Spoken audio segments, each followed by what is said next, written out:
అదే RTV app వార్తల్ని క్షణాల్లో చదివే అవకాశం ఉంటుంది. ఒక న్యూస్ పేపర్, ఒక టెలివిజన్ ఛానల్ మీ చేతుల్లో ఎప్పుడూ ఉంటాయి.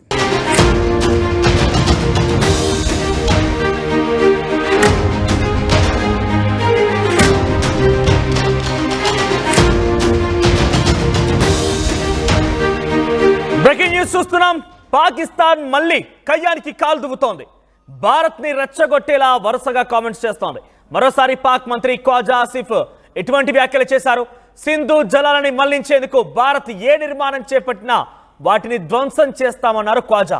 ఇక ఫాల్గా ఉగ్రదాడి నేపథ్యంలో సింధు జలాల ఒప్పందాన్ని నిలిపేసినటువంటి భారత్ నిర్ణయం మేరకు పాకిస్తాన్ అల్లాడిపోతోంది. పాకిస్తాన్ వ్యవసాయ రంగం మొత్తం పూర్తిగా ఆగమైపోయింది. పాకిస్తాన్ ఆర్థిక రంగం పూర్తిగా కూడా శిథిలావస్థకు చేరింది. ఈ నేపథ్యంలోనే ఏం చేయాలో దిక్కుతోచడం లేదు. అక్కడి ప్రజలకి కనీసం దాహార్దిని తీర్చలేకపోతున్నాం. అక్కడి పంటల్ని కనీసం పండించుకోలేకపోతున్నాం. మన దయా దాక్షిణ్యాలతో బతికేటువంటి పాకిస్తాన్ మళ్ళీ మనపైనే కవ్వింపు చర్యలకు పాల్పడుతూ కయ్యానికి కాలు దువ్వుతున్నట్టుగా మాట్లాడుకొచ్చింది. ఒకసారి మీకు ఆ మ్యాప్ చూపించే ప్రయత్నం చేస్తానని మ్యాప్లో చూస్తే మీకు అర్థమవుతుంది. సో సింధు జలాలకు సంబంధించిన విషయాన్ని భారత్ పూర్తిగా ఆ ఒప్పందాన్ని రద్దు చేయడంతో ప్రస్తుతం పాకిస్తాన్ మొత్తం కూడా అల్లాడిపోతోంది. మన భారత్లో ప్రారంభమయ్యేటువంటి 6 నదీ జలాలు పూర్తిగా ఇక్కడ భారత్ నుంచి వెళ్ళిపోయి పాకిస్తాన్లో కలుస్తూ ఉంటాయి. పాకిస్తాన్ దేశమంతటా ఈ నీటిపైన ఆధారపడి ఉంది. మీరు గమనిస్తే ఇండస్, సుట్లెజ్, రవి, బియాస్, చినబ్, సింధు ఈ నదీ జలాలు మొత్తం కూడా ముఖ్యంగా సింధు రివర్ అయితే అక్కడ మానస్ సరోవర్లో ప్రారంభమైపోతుంది. తర్వాత ఏవైతే దానికి ట్రిబ్యూట్స్గా ఉన్నటువంటి మరొక 5 జలాలు కూడా భారత్లోనే స్టార్ట్ అవుతాయి. అది రవి, బియాస్, చినబ్, జీలం, తర్వాత మరొక సట్లెజ్. ఈ 5 నదులు కూడా భారతదేశంలో ప్రారంభమవుతూ ఉంటాయి. సో భారతదేశంలో ప్రారంభమైనటువంటి ఈ 5 నదీ జలాలు పాకిస్తాన్లోకి వెళ్ళిన తర్వాత అటువైపుగా కలుస్తూ ఉంటాయి.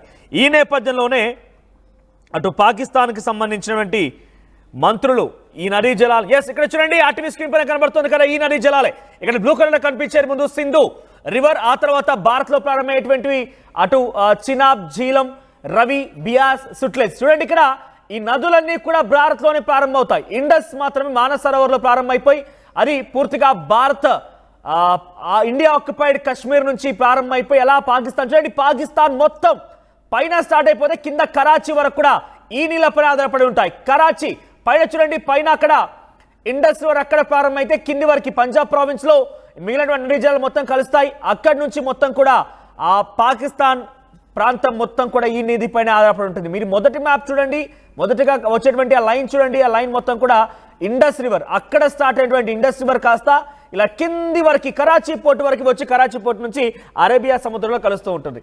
సో ఇటువంటి చాలా పూర్తిగా అక్కడ దాహార్దాన్ని అక్కడ ప్రజల్ని కాపాడేటువంటి సింధు జలాలని మొత్తాన్ని కూడా ప్రస్తుతం భారత్ నిలిపివేయడంతో కనీసం తాగడానికి నీళ్ళు లేవు. వారికి తాగడానికి నీళ్ళు లేవు, పంటలు పండించుకోవడానికి నీళ్ళు లేవు, ఇండస్ట్రీస్ ఉపయోగం కోసం నీళ్ళు లేవు.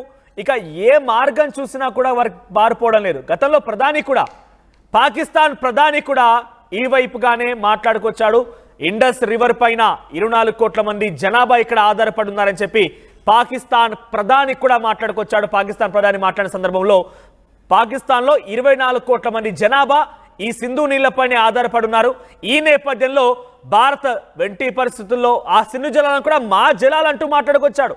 ఇక్కడ సింధు జలాలు మా జలాలంటూ సంబోధిస్తూ మా నీళ్ళని ఆపకండి, ఆపితే మేము మా ఫోర్స్తో మా డిఫెన్స్తో సిద్ధంగా ఉన్నామని చెప్పి అటువైపు పాకిస్తాన్ ప్రధాని మాట్లాడుకొచ్చాడు. ఆ తర్వాత లష్కర్-ఈ తోయిబాకు సంబంధించినటువంటి చీఫ్గా ఉన్నటువంటి హఫీజ్ సయ్యద్ కూడా భారత్ కనుక పాకిస్తాన్ నీళ్ళు ఆపితే మేము భారతీయుల రక్తంతో నదీ జలాలని మొత్తం కూడా నింపేస్తామంటూ కూడా ఒక దుశ్చర్యకి, ఒక దుర్మార్గమైనటువంటి మాటలకి ఆ పాకిస్తాన్ పెంపుడు కుక్క మాట్లాడుకొచ్చింది. ఇక్కడ కాకుండా బిలావల్ భుట్టో, బెనజీర్ భుట్టో కుమారుడు మాజీ మంత్రి బిలావల్ భుట్టో కూడా పాకిస్తాన్ రావాల్సినటువంటి సింధు జలాన్ని కనుక భారత్ ఆపితే మేము అటు అంతి చూస్తామన్నాడు. గతంలో పాకిస్తాన్ మంత్రి అబ్బాస్ అనే వ్యక్తి కూడా పాకిస్తాన్ వైపు నుంచి 130 బాంబులు సిద్ధంగా ఉన్నాయి, పాకిస్తాన్ రావాల్సినటువంటి సింధు జలాలను కనుక నిలిపివేస్తే ఆ డ్యాముల పైన ఈ అణుబాంబులు వేసి ఆ డ్యాములను పేల్చేస్తామంటూ కూడా మాట్లాడుకొచ్చారు. సో ఇటువంటి పిచ్చి కూతలు, కారు కూతలు, వెర్రి మాటలు మాట్లాడే పాకిస్తాన్ సంబంధించినటువంటి ప్రజాప్రతినిధులు, పాకిస్తాన్ సంబంధించినటువంటి వ్యక్తులు చాలా దుర్మార్గంగా ప్రవర్తిస్తున్నారు. మన నీళ్ళు ఇవ్వకపోతే కనీసం అక్కడ బతుకులేరు. కనీసం అక్కడ జీవనం లేదు, కనీసం అక్కడ బతికే అవకాశం లేదు. ఇటువంటి దుర్మార్గులు భారత నీళ్లపై ఆధారపడి మనం వేసే భిక్షని తింటూ మన మోచేతి నీళ్లు తాగుతూ మన వైపుగా ఇటువంటి దుశ్చర్యలకు పాల్పడతారు. ఒకసారి ఈ సింధు జలాల నిలిపివేత పైన అక్కడ ఎవరెవరు ఏం మాట్లాడారో మీకు వినిపించే ప్రయత్నం చేస్తాను. ముందుగా బిలావల్ భుట్టో ఈ సింధు జలాల నిలిపివేత పైన ఏం మాట్లాడాడో చూద్దాం. और उनकी हुकूमत ने ऐलान किया कि अब वो ये मुआहिदा नहीं मानते और मैं सखर में इसी सिंधु दरिया के साथ खड़े होके भारत को कहना चाहूंगा कि सिंधु हमारा है और सिंधु हमारा रहेगा. या इस दरिया से हमारा पानी बहेगा या उनका खून बहेगा. मोदी ने और उनकी हुकूमत ने ऐलान. ఈ దుర్మార్గుడు ఏం చెప్తున్నాడు తెలుసా? సింధు జలాలు మావి అంటున్నాడు. వీళ్ళు అబ్బా సొత్తైనట్టుగా మాట్లాడుతున్నాడు. ఇక్కడ నేను పదాలు వాడుతున్నందుకు న్యూస్ రూమ్లో కూర్చొని పదాలు మాట్లాడుతున్న మీకు బాధ కలిగించవచ్చు. కానీ ఆ దుర్మార్గుడు ఏం మాట్లాడాడు తెలుసా? సింధు జలాల నదిలో భారతీయుల రక్తాన్ని ప్రవహింపజేస్తామంటున్నాడు. అయినా చేతులు ముడుచుకొని కూర్చోవాలా? మనం ఇంకా వారిని గౌరవించాలా? మనం నోరు కప్పేసుకోవాలా? ఈ నీచ్ కమీన్ కుత్తే మాట్లాడే మాటల్ని ఇంకా మనం ఇక్కడ నేను మా పదాలు మాట్లాడుతూ మీకు ఇబ్బంది కలిగించవచ్చు. కానీ ఈ దుర్మార్గుడిని మనం ఇంకా గారు అని గౌరవంగా సంబోధించాలా? ఇటువంటి దుష్టుడిని, ఇటువంటి పాపిస్టి పాకిస్తానీయుడిని మనం ఇంకా గౌరవించాలా? సో భారత జలాలు, భారతీయులు కనుక సింధు జలాల నీటిని కనుక వదిలేయకపోతే భారతీయుల రక్తాన్ని ప్రవహింపజేస్తానంటూ మాట్లాడుకొచ్చాడు. ఇటువంటి దుర్మార్గుల మాటల్ని మనం ఇంకా సహిస్తూ చూసుకోవాలా? సో ఎట్టి పరిస్థితుల్లో నీటిని వదిలే ప్రసక్తే లేదు. ఇండస్ రివర్ మొత్తం కూడా ప్రస్తుతం భారత్ కంట్రోల్లో ఉంది. నీటిని వదలడం కూడా అంటే చాలా క్లియర్గా తెలుస్తోంది. సిమ్లా అగ్రిమెంట్ని బ్రేక్ చేశారు. సిమ్లా సీజ్ ఫైర్ అగ్రిమెంట్ని బ్రేక్ చేశారు. పహల్గామ్ ఉగ్రదాడిలో చాలా క్లియర్గా హషీం మూసా అనేటువంటి అక్కడ పనిచేసిన కమాండర్ ఒకడు వచ్చి పహల్గామ్ దాడిలో సూత్రధారిగా ఉన్నారు. ఏకంగా పాక్ ఆర్మీ మేజర్ ఒకరు ఆదిల్ రాజా అనే వ్యక్తి మాట్లాడాడు. పాక్ ఆర్మీ చీఫ్ అసీం మునీర్ చాలా క్లియర్గా పహల్గామ్ దాడికి పాత్రధారిగా, సూత్రధారిగా, కుట్రధారిగా ఉన్నాడు. ఆయన లక్ష్యం పాకిస్తాన్లో మరో 10 ఏళ్ల పాటుగా ఆర్మీ చీఫ్గా ఉండాలి, అక్కడ రాజకీయాల్ని, అక్కడ ప్రజల్ని శాసించాలనేటువంటి ఉద్దేశంగా ఉంది. కాబట్టి భారత్ని కావాలని గోక్కొని మరి అక్కడ యుద్ధ వాతావరణం తీసుకొస్తే తానే ఇంకా 10 ఏళ్ల పాటుగా కొనసాగించాలనేటువంటి ఒక దురాశతో, దురహంకారంతో ఈ పనికి పాల్పడ్డాడని చెప్పి Pakistan army major, retired army major చెప్పుకొచ్చారు. ఇంతకు మించి ఏముంటుంది? పాకిస్తాన్ ఇటువంటి విధంగా భారత్ పైన పిచ్చి చేష్టలకు దిగి అక్కడ పొట్ట నింపుకునే ప్రయత్నం చేస్తున్నాడానికి ఇంతకన్నా పెద్ద ఉదాహరణ ఏముంటుంది చెప్పండి? ఎస్, మరిన్ని అప్డేట్స్తో మరో సిద్ధంగా ఉన్నారు. ఎస్ మధు, ఏం జరుగుతోంది ప్రస్తుతం? ఈ మంత్రుల మాటలకి ఎప్పుడు సమాధానం రాబోతుంది? చాలా క్లియర్గా సమాధానం ఒకటే, ఉగ్రవాదాన్ని అణచివేసే క్రమంలో భాగంగా పాకిస్తాన్ని తుంచివేయడం, పాకిస్తాన్ని తొలగించడమే భారత లక్ష్యంగా కనబడుతోంది. ఇంకా మన రక్తాన్ని నలీ జలాల్లో కలిపేస్తామని చెప్పి దుర్మార్గమైన మాటలతో ఈ నీచ్ కమీన్ కుత్తేలు మాట్లాడుతున్నారు. డెఫినెట్గా ఈ బాధల్ని మాట్లాడుతున్నందుకు అటు ప్రజలకు కూడా ఇబ్బంది కలగవచ్చు. కానీ వాళ్ళు మాట్లాడే మాటలు చూస్తుంటే రక్తం మరుగుతోంది. అప్డేట్స్ ఏంటి? ఇటువంటి విషయాలపైన భారత్ ఏ రకంగా స్పందించే అవకాశం ఉంది?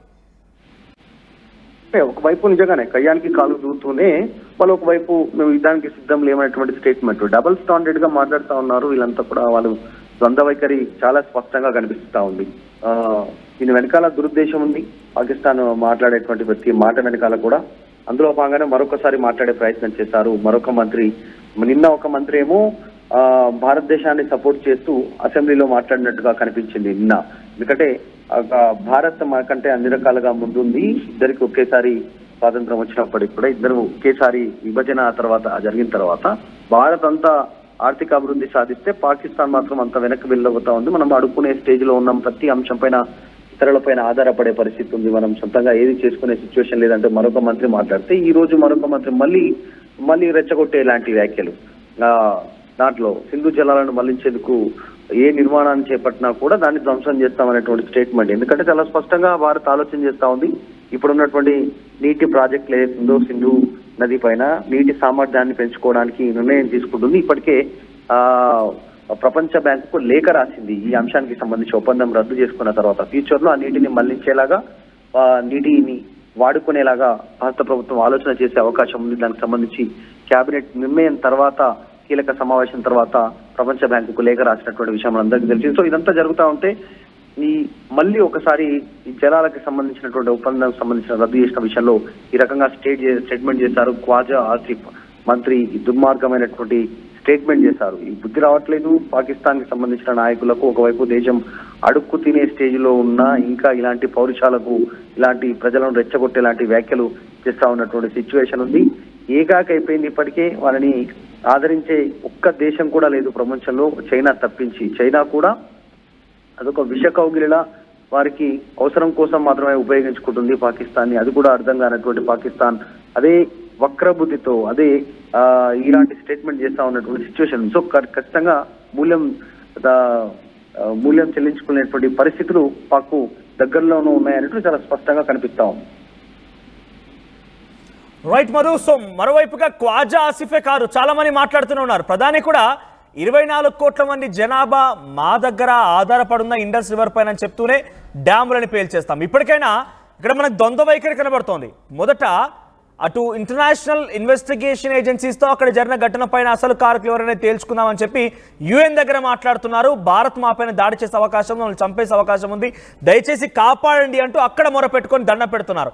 మళ్ళీ పాకిస్తాన్కు వచ్చి పాకిస్తాన్ నుంచి భారత్ వైపుగా యుద్ధ విన్యాసాలకు అక్కడ రెడీ అవుతున్నారు. ఈ కవ్వింపు చర్యలకు మాట్లాడుతున్నారు, రెచ్చగొట్టే విధంగా వ్యాఖ్యలు చేస్తున్నారు. వీళ్ళ ద్వంద్వ వైఖరి చాలా క్లియర్గా అర్థమవుతోంది. అక్కడ ప్రజల్లో బిలీఫ్ నింపేందుకు కూడా మాట్లాడుతున్నారు. సో ఇటువంటి వారి మాటలకి భారత్ ఎందుకు ఇప్పుడు సమాధానం చెప్పబోతోంది? ఎటువంటి సమాధానం చెప్పబోతోంది? భారత ప్రభుత్వం ఏ రకంగా సంసిద్ధంగా ఉంది?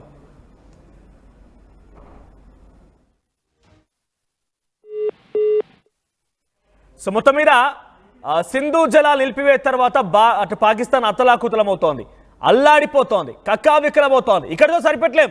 మనం మూడు విషయాల్లో ఇప్పుడు భారత్ని అటు పాకిస్తాన్ని దెబ్బ కొట్టింది భారత్. ఏం చేయకుండానే ఎటువంటి విధంగా ఒక మిసైల్ ప్రయోగించలేదు, ఒక అణ్వాయుధాన్ని అక్కడ ప్రయోగించలేదు, ఎటువంటి విధంగా ప్రయోగం జరగలేదు. మన ఆర్మీ వెళ్ళిపోయి డైరెక్ట్గా ఇంకా షూట్అవుట్ ప్రారంభించలేదు. కానీ అంతకు ముందే పాకిస్తాన్ అల్లాడిపోతోంది. ఒకటి, సింధు జలాల రద్దు అనే అంశం తర్వాత పాకిస్తాన్ మొత్తం కూడా ఆగమైపోయింది. పాకిస్తాన్ మొత్తం కూడా జనజీవనం అక్కడ పెద్ద ఎత్తున చాలా శిథిలావస్థ చేరుకుంది. వారంతా కూడా అనేక రకాల ఇబ్బందులు ఎదుర్కొంటున్నారు, ఇక్కట్లు ఎదుర్కొంటున్నారు. ఇది మొదటి అంశం. రెండో అంశం ఫైనాన్షియల్గా దెబ్బతీయడం. ఆ ఫైనాన్షియల్గా దెబ్బతీయడం అంటే ఏంటి అని అంటే ఇక్కడ మనం ఒకటి ఆలోచించాలి. రెండు రకాల చూడాలి ఫైనాన్షియల్ కూడా. ఒకటి, భారత గగనతలపై నుంచి ఎటువంటి విధంగా పాకిస్తాన్కి సంబంధించిన ఫ్లైట్స్ ఎగరకూడదు. ఈ నిర్ణయం పాకిస్తాన్ పైన పెను ప్రభావం చూపిస్తోంది. పాకిస్తాన్ అక్కడి నుంచి ఎటువైపు వెళ్ళాలన్నా కూడా భారత్ నుంచి వెళ్లాల్సిందే. కానీ ఇప్పుడు ఏమవుతుందో తెలుసా? చైనా మీదుగా వెళ్లాల్సిందే, అంటే వేరే ఫ్లైట్స్ని అచీవ్ చేయాల్సి ఉంది. ఇక్కడ కూడా ఇంకొక విషయం, నావిగేషన్ సోర్స్ అనేది స్పెషల్గా పాకిస్తాన్ నావిగేషన్ సోర్స్ లేదు, అది చైనా నావిగేషన్ సోర్స్ని వినియోగిస్తూ ఉంటుంది. కొంత వార్త టెక్నాలజీని కూడా వినియోగిస్తూ ఉంటారు. ఈ నేపథ్యంలో ఆ నావిగేషన్ రూట్స్ని కూడా కట్ చేసే విధంగా కొన్ని టెక్నాలజీతో భారత సైన్యం అక్కడ బార్డర్ వెంట పెద్ద ఎత్తున గస్తీ కాస్తోంది. లాహోర్ ఇంటర్నేషనల్ ఎయిర్పోర్ట్ నుంచి ఫ్లైట్స్ టేక్ ఆఫ్ కానీ ల్యాండింగ్ కానివ్వండి, నావిగేషన్ రూట్స్ని కట్ చేసే విధంగా భారత్ ప్లాన్ చేసింది, దాన్ని స్టాప్ చేసే విధంగా ప్లాన్ చేసింది.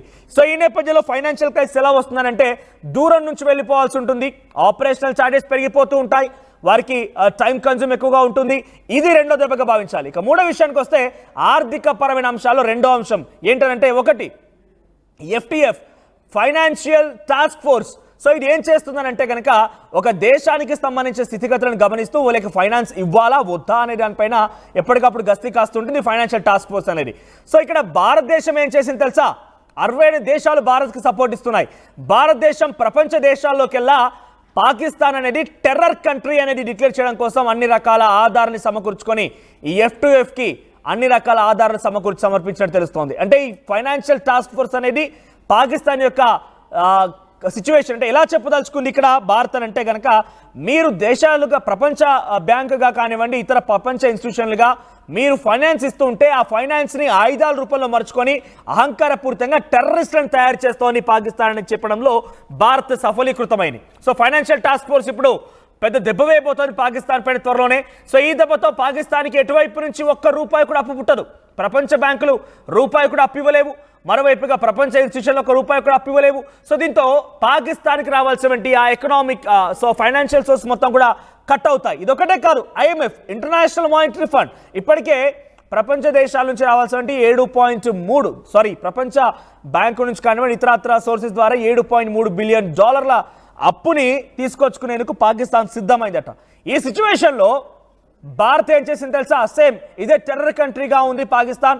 మీరిచ్చే ఫైనాన్స్ని కూడా వినియోగించుకొని మళ్ళీ ఉగ్రవాదాన్ని పెంచి పోషించి ప్రపంచ దేశాల్లో కయ్యానికి కాలు దువ్వుతోని భారత్ పైన ఇతరత్ర దేశాల పైన కూడా ఈ రకంగానే ప్రమోట్ చేసే అవకాశం ఉంది. కావాలంటే మీరు బ్రిటన్ అడగండి, కావాలంటే రష్యా అడగండి అని చెప్పి అన్ని దేశాలని ఆధారంగా చూపించి IMF ఇంటర్నేషనల్ మానిటరీ ఫండ్ ద్వారా రావాల్సిన ఫండ్స్ కూడా నిలిపివేసింది. సో ఇక్కడ 3 దెబ్బలు, ఒకటి సింధు, ఆ తర్వాత flights cancellation, FTA financial task force, IMF international monetary fund, ఈ 3 విషయాల్లో కూడా పాకిస్తాన్ దెబ్బతీసింది కదా. ఇప్పుడు పాకిస్తాన్ బయట అడుగు పెట్టాలన్నా కూడా ఆలోచించాల్సిందే. పాకిస్తాన్ ఆర్మీ ఏదో అక్కడ విన్యాసాలు చేస్తోంది, మిసైల్ని ప్రయోగిస్తోంది, టెస్టింగ్ చేస్తున్నట్టువన్నీ కూడా ఒక రకంగా మనం డైరెక్ట్గా భారత్తో దాడి చేయకపోయినా కనీసం వాళ్ళు కొట్టే దెబ్బలను తట్టుకునే విధంగా ఉండాలి కదా. సో ఆ దెబ్బల్ని తట్టుకునే విధంగా ఎక్సర్సైజెస్ చేస్తోంది. కానీ ఎట్టి పరిస్థితుల్లో కూడా భారత్ని టచ్ చేయాలన్నా కూడా ఆలోచించాల్సిన అవసరం అయితే ఉంది. చూద్దాం మరి ఏం జరుగుతుందో.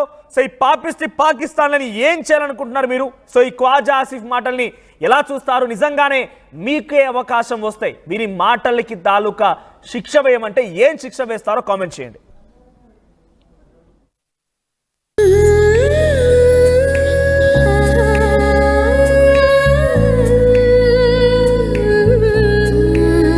Gokulam signature jewels. మరిన్ని వీడియోస్ కోసం ఛానల్ ని సబ్స్క్రైబ్ చేయండి. లేటెస్ట్ అప్డేట్స్ కోసం వాట్సాప్ ఛానల్ ని ఫాలో చేయండి. అండ్ లింక్ డిస్క్రిప్షన్ లో ఉంది.